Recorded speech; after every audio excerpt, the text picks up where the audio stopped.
আগামীকাল বিধানসভা ভোটে ফল প্রকাশ, তার আগে সাখাওয়াত মেমোরিয়াল স্কুলে স্ট্রং রুম পরিদর্শনে ফিরহাদ হাকিম।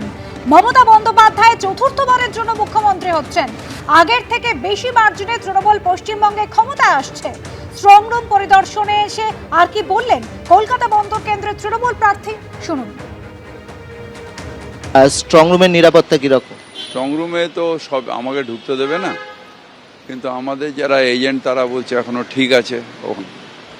টিভির সামনে আমাদের সারাদিন রাত লোক বসে আছে, সিসিটিভির যে টিভিটা যেটা এসছে, তাই এখনও আমি ডেভিড হেয়ারেও জিজ্ঞেস করে এলাম, আমাদের লোকেরা যারা বাইরে রয়েছে এতেও জিজ্ঞেস করে এলাম, আমাদের বালিগঞ্জ গভর্নমেন্টে এখানেও ওরা ছিল ভেতরে, বললো সিসিটিভিতে ঠিক আছে এখনো পর্যন্ত। কালকেই বোঝা যাবে যে ফলাফল কি হতে যাচ্ছে, কি মনে করছেন আপনারা? মমতা ব্যানার্জি চতুর্থবারের জন্য মুখ্যমন্ত্রী হচ্ছেন, সেটা 6 তারিখে নেবেন না 7 তারিখে নেবেন সেটা ওনার ব্যাপার, কিন্তু মমতা ব্যানার্জি মুখ্যমন্ত্রী হচ্ছেন এবং বড় মার্জিন, আগের থেকে বেশি মার্জিনে বেশি সিট নিয়ে তৃণমূল কংগ্রেস আসছে, এটা 100%। কোনো টেনশন কাজ করে না আগের দিন ফলাফল? কোনো টেনশন কোনো কাজ করে না, কারণ সারা বছর মানুষের সাথে আছি, সারা বছর লেখাপড়া করছি, ইলেকশনে পরীক্ষার দিনে পরীক্ষার রেজাল্ট নিয়ে চিন্তা করবো কেন? মানুষের সার্ভিস না দিলে হঠাৎ করে আসলে আমার টেনশন হতো। মানুষের সার্ভিস সারা বছর ধরে আমরা দিচ্ছি, টেনশন করার কি আছে? কাউন্টিং এজেন্ট সব কথা বলা হয়ে গেছে আপনাদের কিরকম? তো হয়েছে সব জায়গায়, কালকেও ভার্চুয়াল হয়েছে কাউন্টিং।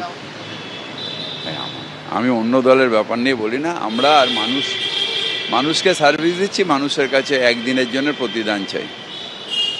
আমরা দেখছি দুদিকে পাহারা দেওয়া হচ্ছে, ওদিকে তৃণমূলের কর্মীরা পাহারা দিচ্ছেন, আপনি এখানে এসে ঘুরে যাচ্ছেন, মানে এই সতর্কতা কি কারণ?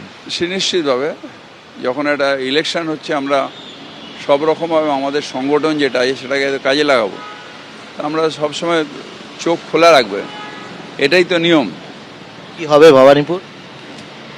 ভবানীপুর অনেক অনেক মার্জিনে মমতা ব্যানার্জি জিতবেন, এটা সবাই জানে। দুষ্টের দমন, শিষ্টের পালন, ভগবানের কাছে এই প্রার্থনা। এই ভোট পরিবর্তনের ভোট। ভোট গণনার আগের দিন পুজো দিতে বেরিয়ে জয়ের ব্যাপারে আশাবাদী মানিকতলা বিজেপি প্রার্থী তাপস রায়। রাত পোহালেই গণনা শুরু, তার আগেই সকাল থেকে একের পর এক জায়গাতে বিজেপির প্রার্থীরা তারা একের পর এক মন্দিরে পুজো দিচ্ছেন।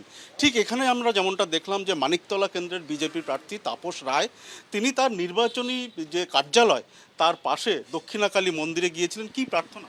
না, মার কাছে প্রার্থনা একটাই, আমি সকালেও গেছিলাম এখানে, মানে আমার মানিকতলা কেন্দ্রে বা কার্যালয়ে ঢোকার আগে ঠনঠনিয়া সিদ্ধেশ্বরী কালী মন্দিরে, সেখানেও একই প্রার্থনা, দুষ্টের দমন শিষ্টের পালন হোক পশ্চিমবাংলায়। একেবারে দিনের শুরুতে বাড়ির পাশের যে মন্দির সেখানেও গেছিলেন এবং এখন দেখছি এখানে আগামীকালের প্রত্যাশা কি, কর্মসূচি কি? ঠিকই, প্রত্যাশা তো একটাই, যেভাবে মানুষ ভোট দিয়েছে, এ ভোট তো পরিবর্তনের ভোট, আর পরিবর্তন অবশ্যম্ভাবী।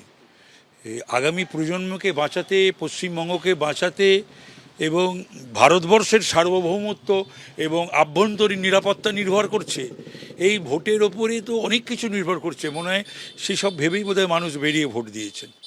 একেবারে পরিবর্তন অবশ্যম্ভাবী, এ বিষয়ে কিন্তু রীতিমতো আশাবাদী তাপস রায়, এবং আর মাত্র কয়েক ঘন্টার অপেক্ষা, সেক্ষেত্রে রাজ্যে যে পরিবর্তন আসবে সে বিষয়ে কিন্তু রীতিমতো আশাবাদী তাপস রায়। ক্যামেরায় অজয় দাসের সঙ্গে সত্যজিৎ বৈদ্য, এবিপি আনন্দ, কলকাতা।